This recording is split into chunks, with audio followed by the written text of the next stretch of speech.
Halo, Assalamualaikum warahmatullahi wabarakatuh. Selamat pagi, selamat siang, dan selamat berada di rumah bagi eh, murid-murid Membrini yang sedang senang belajar dan anteng di kediamannya masing-masing.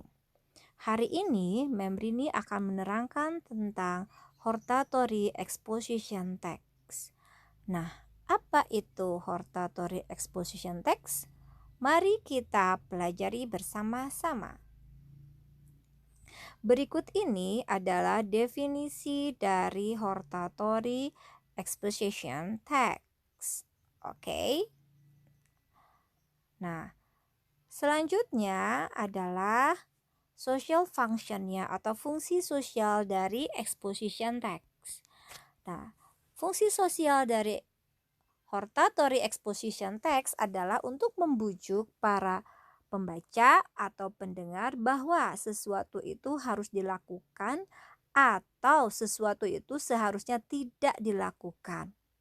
Nah, jadi sudah jelas ya, di dalam hortatory text ini si penulis mengharapkan para pembaca mengikuti ajakan atau mengikuti larangan yang dia tulis atau yang dia bicarakan. Itu fungsi sosial dari hortatory exposition text. Sebagaimana halnya sebuah teks, hortatory exposition text juga memiliki generic structure. Generic structure-nya itu ada 3, yaitu yang pertama thesis, yang kedua arguments, dan yang ketiga recommendation. Yang membedakan hortatory exposition text dengan analytical exposition text adalah di poin 3. Di dalam hortatory exposition text terdapat recommendation atau rekomendasi atau saran atau tips ya kepada pembaca atau pada pendengarnya. Baiklah, supaya lebih jelasnya lagi, kita lanjutkan ke contoh berikut ini. Tapi sebelumnya, kita pelajari dulu language features-nya atau unsur-unsur kebahasaannya. Unsur-unsur kebahasaan dari hortatory exposition text adalah 1. Menggunakan simple present tense. Ya, karena hortatory exposition text ini adalah teks argumentatif yang termasuk dari academic writing, maka tidak aneh apabila menggunakan simple present tense.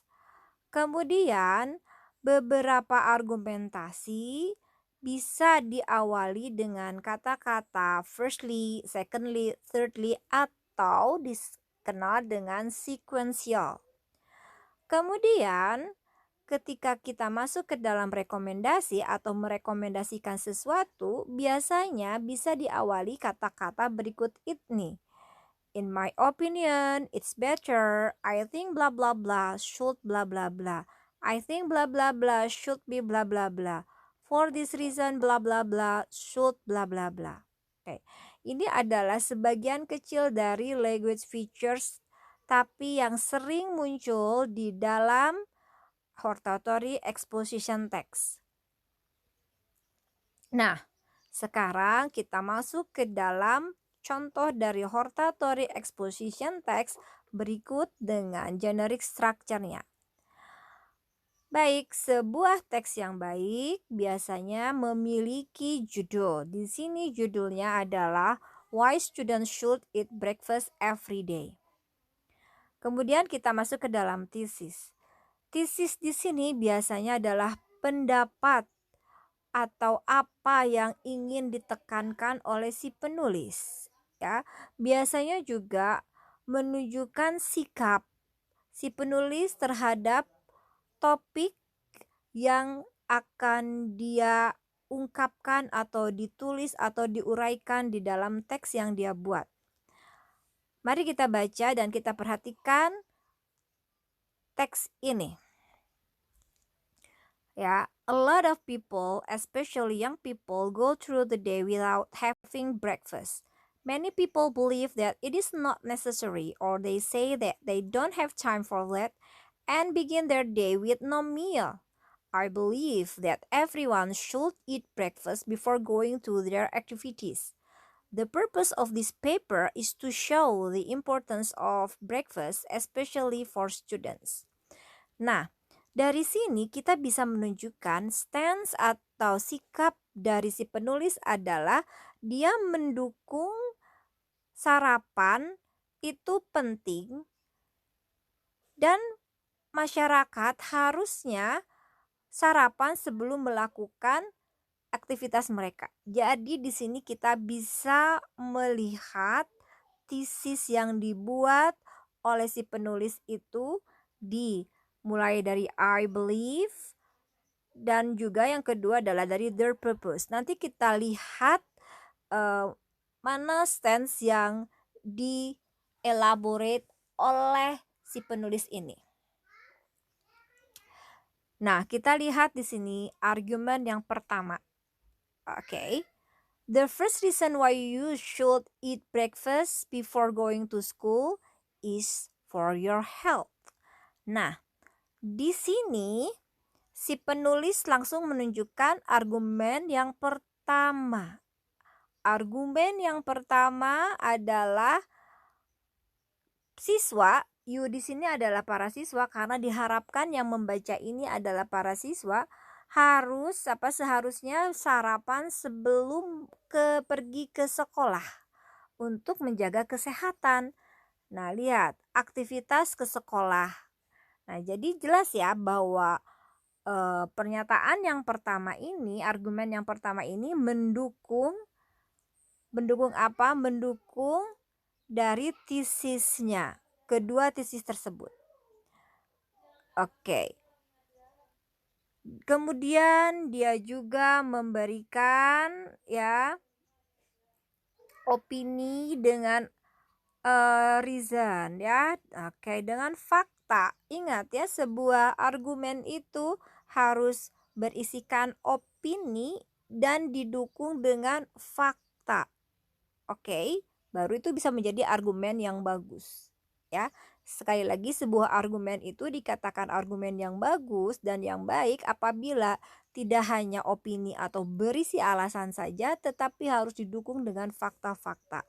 Di sini faktanya katanya ya, kalau misalnya tidak makan sarapan ya kan, kalian bisa bisa membiarkan perutnya menjadi kosong dan akibatnya akan menjadi gastritis. Ya, gastritis atau lambungnya itu menjadi sakit. Nah, itu faktanya. Kemudian argumen kedua. Nah, lihat di sini ya. Nih. Yang kedua karena perlu makanan supaya bisa mengerjakan segala sesuatunya dengan baik di dalam kelas. Nah, itu alasan yang keduanya. Kemudian didukung lagi Didukung lagi dengan fakta bahwa your body and your brain are not going to function as good as they could because you have no energy and no strength. Di situ dijelaskan, ya kan? Badan kalian dan otak kalian tidak akan berfungsi dengan baik kalau tidak ada energi dan tidak ada kekuatannya, dan itu katanya semuanya berawal dari makanan, ya kan? Oke. Kemudian argumen yang ketiga. The last reason to have breakfast every day is because you can avoid disease. Katanya kalau misalnya setiap hari sarapan karena dapat menghindari aneka ragam penyakit. Kan? Nah, begitulah ya katanya juga. Kemudian dia juga memberikan fakta katanya ya.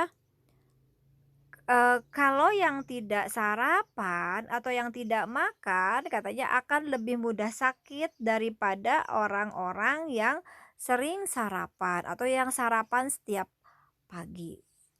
Nah, itu dia memberikan 3 argumentasi. Dan jangan lupa seperti yang tadi disebutkan di sini di language feature, ya kan, ketika membuat argumen biasanya dimiliki dengan firstly, secondly, thirdly, atau apa tadi disebutkan sequential, urutannya supaya jelas. Di sini di yang argumen pertama the first, yang kedua another reason, dan yang terakhir the last. Itu adalah contoh-contoh sequential ya. Jadi untuk menunjukkan urutannya mana yang awal, yang tengah, dan yang akhir. Baik, kita masuk ke recommendation. Di dalam recommendation ini ya dicantumkan saran-saran. Ya, saran-saran yang mendukung dari teks tersebut. Baiklah, demikian penjelasan singkat tentang hortatory exposition teks ini dari Membrini. Have a nice day. Thank you.